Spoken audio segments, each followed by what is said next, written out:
In this video, I'm going to be showing you how to run a hot folder process without running an action and doing manual editing only. So if you don't have an action selected, then hot folder will run without the actions. So if you just hit the reset actions dropdown, it's going to remove any actions you have selected, and then it will run without an action. Now if you do not check either of the pause steps, it's just going to open the image and save the image, which would be good for converting a file format. Say you wanted to convert from PNG to TIFF or something, you could do that. But if you want to actually edit the image, then turn on one of the pause steps, and it doesn't matter which one you use, because if there's no action, the first one is before action, the second one is after the action, but if you don't have an action selected, it doesn't matter. And if you select both and there's no action, it's only going to pause once.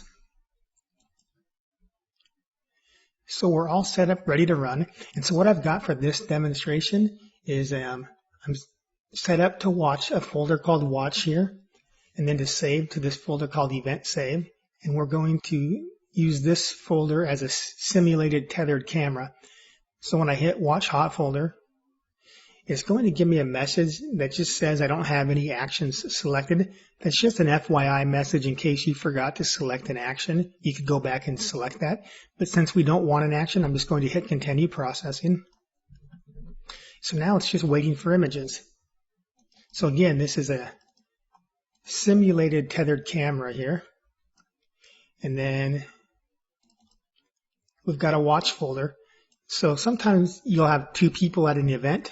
You'll have a photographer shooting, and then you'll have somebody editing on the computer. And this is perfect for that situation. So let's say the photographer shoots a couple of images here.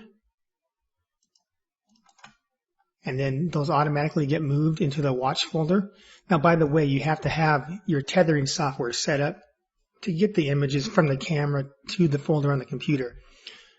The hot folder plugin only takes care of the part after the images land into the hot folder. So the first image opens. So now at this time, you can do anything you want to the image. If you don't like the image, you could just skip it as well. So let's say you say, well, we don't want that image. Let's just skip to the next one. And now opens the next image in queue. So now you can do anything you want, including you could run other actions. So you could have actions set up to do specific tasks. So I'm just going to do a black and white for something quick here. And then you could crop your image as you want. And then as soon as you hit save and continue, I got to accept the crop first. Okay, now that I hit save and continue, it's done with those first two images, and then it's waiting for the next one. So if you, or if we look into the save folder, we now see that we've got that image saved that we just created. So now as the photographer is shooting, as soon as the next image comes into the folder, it's just going to open the image and it's ready for us to edit once more. So anyway, there's lots of uses for this. You can use it however you want to do pretty much whatever you want with the processing. And again, when the image stops, you have full control to use actions and any other plugins you have installed in Photoshop.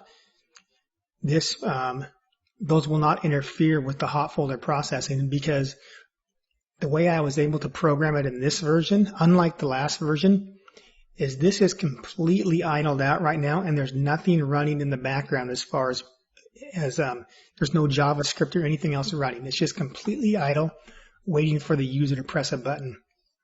So if you were using the old hot folder 2, you know that there were some quirks with the pause steps.